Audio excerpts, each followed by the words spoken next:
When India and Pakistan became independent in 1947, Pakistan consisted of two major parts.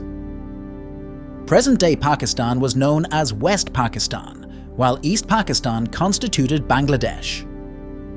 But just after 24 years of independence, Pakistan lost its eastern part after the Indo-Pakistani War of 1971. Why and how did Pakistan break up? How did the 1971 war happen? Was Pakistan broken due to Indian interventions, or were there some other reasons?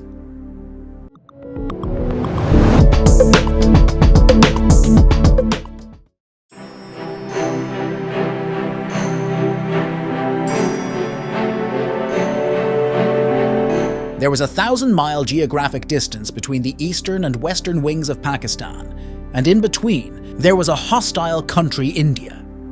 As the newest nation, Pakistan struggled to keep its two parts together since its origin. The challenge was made more difficult by mismanagement. Political tensions started to arise between the two parts of Pakistan regarding the national language, constitutions, administrative affairs, and distribution of resources. East Pakistan had a population of 42 million, compared to West Pakistan's 33 million.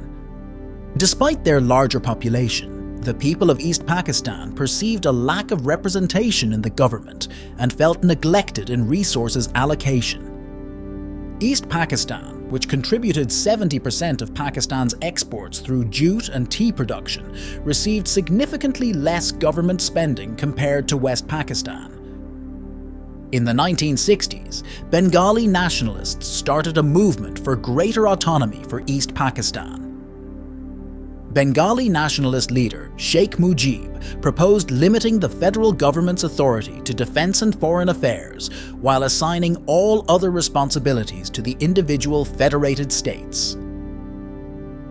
West Pakistan strongly opposed Sheikh Mujib's demands and termed it equal to secession. The first general elections were held in Pakistan in 1970 after 23 years of independence to solve the ongoing crises. Sheikh Mujib had a great following in East Pakistan, and due to the large population of East Pakistan, his party, Awami League, secured a near absolute majority in the National Assembly. While in West Pakistan, the Zulfikar Bhutto party won the majority of votes. Due to the aspiration for greater autonomy, West Pakistan hesitated to transfer authority to Sheikh Mujib despite his electoral win. The situation in East Pakistan worsened because power was not handed over to Sheikh Mujib. On the 25th of March 1971, a military crackdown was launched in East Pakistan to control the situation. Mass arrests were carried out, including Sheikh Mujib, and the Awami League was banned.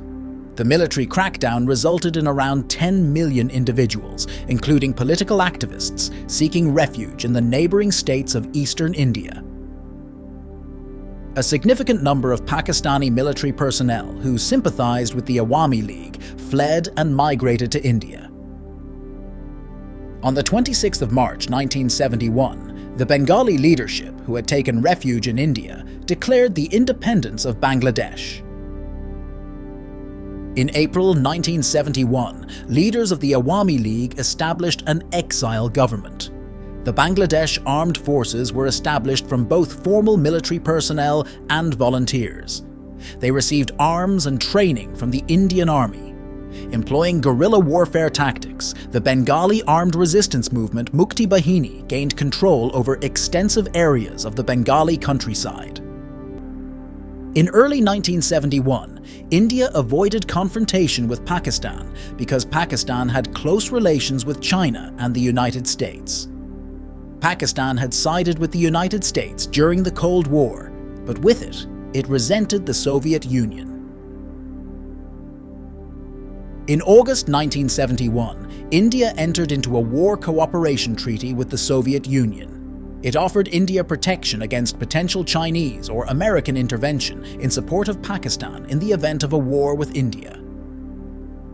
By November 1971, the regular Indian Army was launching direct attacks on Pakistani posts in East Pakistan. On the 22nd of November 1971, during a battle at Garapur, the Indian Army shot down a Pakistani aircraft. East Pakistan was undefendable for West Pakistan due to the Indian territory situated in between the two parts. There was no land route connecting the two parts of Pakistan, and India could disrupt air and sea routes at any time. To halt India's progress in East Pakistan and exert pressure, Pakistan initiated an attack on India from West Pakistan. On the evening of the 3rd of December 1971, Pakistan carried out aerial strikes on the forward air bases of India. Pakistan's strategy involved neutralizing the Indian Air Force capability and subsequently occupying a substantial portion of Indian territory to use as a bargaining tool during negotiations. However, Pakistan did not achieve the anticipated gains in the attack. In response, India launched initial airstrikes on the same night, marking the commencement of a full-scale war between India and Pakistan. India closed the air route to East Pakistan, while Indian naval vessels enforced a blockade in Dhaka, effectively shutting down the sea route. As the war commenced, the progress of the Indian Army in East Pakistan, aided by Bengalis, became more rapid. Pakistan experienced pressure on both fronts because the Indian Army had better equipment and a significant numerical advantage over the Pakistanis. On the Western Front, India managed to capture more territory than Pakistan.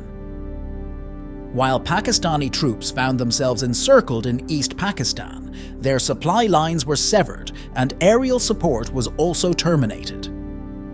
Within 13 days of the start of the war, the Indian Army managed to reach Dhaka. The 1971 war concluded on December 16th, when Pakistan surrendered in Dhaka. Marking the establishment of Bangladesh as a new country, born out of what was formerly East Pakistan, Pakistan released Sheikh Mujib. Both India and Pakistan returned the captured territories and prisoners of war to each other under the 1972 Shimla Agreement.